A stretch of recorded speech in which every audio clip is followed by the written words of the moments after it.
So, David, I actually followed what you asked me, tried to see what avenues we can look into for bringing this new development into the codes and standard. So I look at it from industry perspective and the ASC committees I serve on.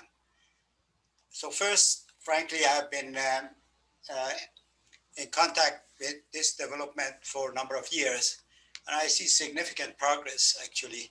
It wasn't too long ago we could only analyze the model for half a hertz or 1 hertz.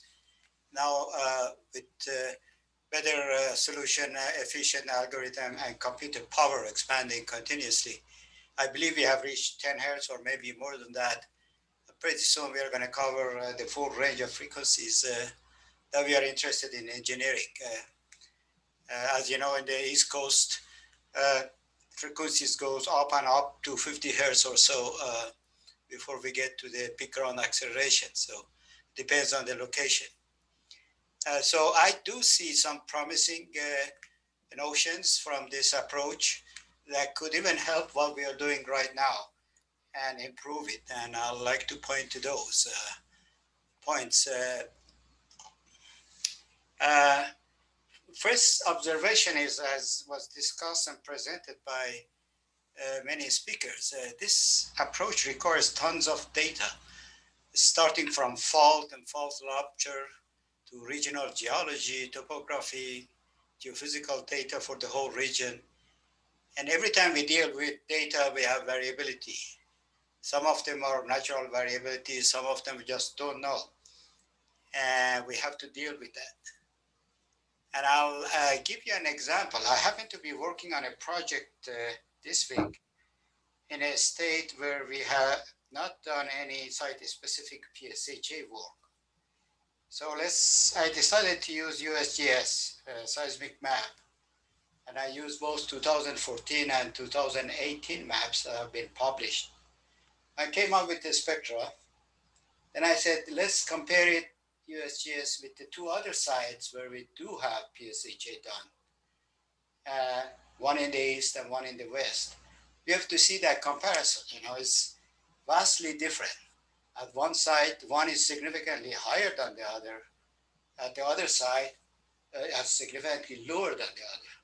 And it really speaks to how aleatory epistemic uncertainties are handled in this ground motion calculation. And when you look back at this data set that is needed, the handling and simulation of variability becomes pretty important.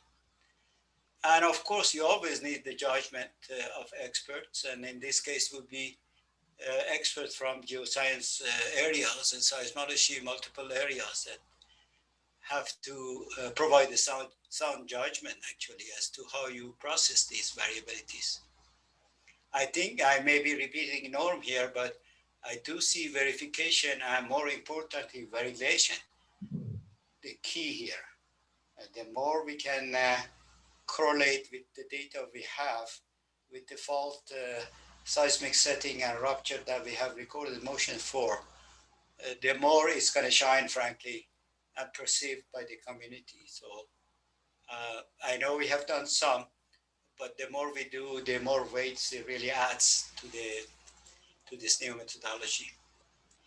Now with that, let me tell you what we do in the industry for critical facilities and see how we can come in with this new approach.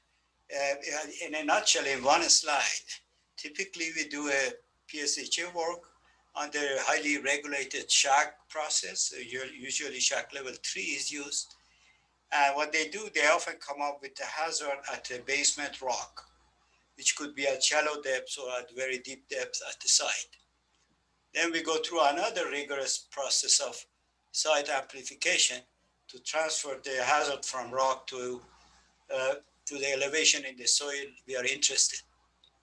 Then we have to assess this spectra we are getting at multiple depths and look at the cliff, if you will, in the hazard curve, make a correction to the spectra to go from uniform hazard spectra to design spectra. So there are multi-step process to arrive at the spectra. We have abandoned, as you know, performing vertical site response analysis. In the previous workshop, Pierre, you and I presented some results that showed anomalies associated with P wave propagation. So currently industry using empirical relationship for V over H. So once you have the horizontal spectra, you convert it to the V, vertical spectra. Once these are set, and if you choose to do time history analysis, then now they require you to develop 5 sets with very specific criteria for matching, and also looking at the energy content in PSDF of these time histories. And after all that, you can then apply it to the analysis.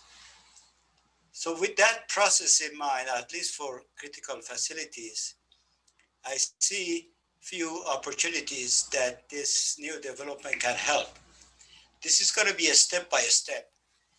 It's not going to be, in my view, that at this time, with limited V and V, people will say, okay, we use this approach, we get the motion spectra, and we are done. It's going to be step-by-step over a number of years. One of the things that I personally have been bothered by is the assumption of the wave field. When the fault ruptures, and I have seen some results showing how the wave propagates toward the site, whether they are all actually vertical waves, surface wave, other body waves involved in this, we don't quite know. Once we get the hazard at the site for the basement rock, we simply use vertically propagating wave to amplify that motion to the soil. This assumption is likely to be very conservative, especially if you're not too far away from the fault. And I think that can be looked at in relative sense and see whether we can capture the nature of the wave to some extent at different distances from the fault, and whether the assumption of vertical propagating is a good assumption or not, or overly conservative. We have given up on vertical spectra approach. We don't believe in P wave anymore. In fact, some of the researchers believe that most of the vertical motion is caused by reflection, refraction of shear waves coming in an angle that cause the vertical motion. I think that can, this approach can help really to shed light on the nature of the vertical motion and see what is causing that, what is behind that. It cannot be P wave, all pure P wave. We already know that pure P wave has come and gone before we see the shear wave. So it's something else. And that can be helpful there. So I think, as I said earlier, the codes and standards committees are receptive for a study that well-researched, well-founded, and can fit into the performance goal that they have in mind in the standard. So I think these areas, we can provide the studies that show that some of the assumptions we are making are not truly realistic. They are going to be receptive in light of doing these analysis for the site to allow other considerations, frankly, for development of the design spectra. Yeah, I think that is all I have. So I see avenues for this development to come in. I do emphasize validations is very important. It goes a long way to even pick up this idea, frankly, by different code committees. And then I think people can champion these various elements to wedge into the standards and codes and go from there. I think that's all I have. Thank you. That's very, very helpful from that perspective. Any panel comments on this, or any comments from the audience? You could inject them into the Q&A. Yeah, David, should we promote anyone who is interested in audience to the panel so we can have an open? Yeah, absolutely. If somebody wants to chime in and raise their hand, I Yeah. think it's a game in this Uh, session. yeah, please raise your hand, and we'll open up things so you can speak, open your video, anything. Anyone in the attendees, please go ahead. And there was a comment from Swami Krishnan. Khalid, you can see it in the thing. Actually, I can give Yeah. him permission to talk so he can ask directly.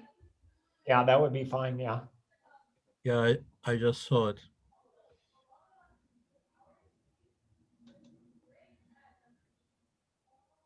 You want me to read it or he's gonna read it?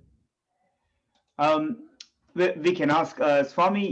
You can unmute and you can ask your question or comment. Oh, I can read it. Yeah. Mm-hmm. It's actually not a question. It's a comment. He says, I think peer taking the lead in developing, hosting, and curating a simulated ground motion database is extremely positive development. This will greatly enhance the chances of buy-in within the practicing engineering community.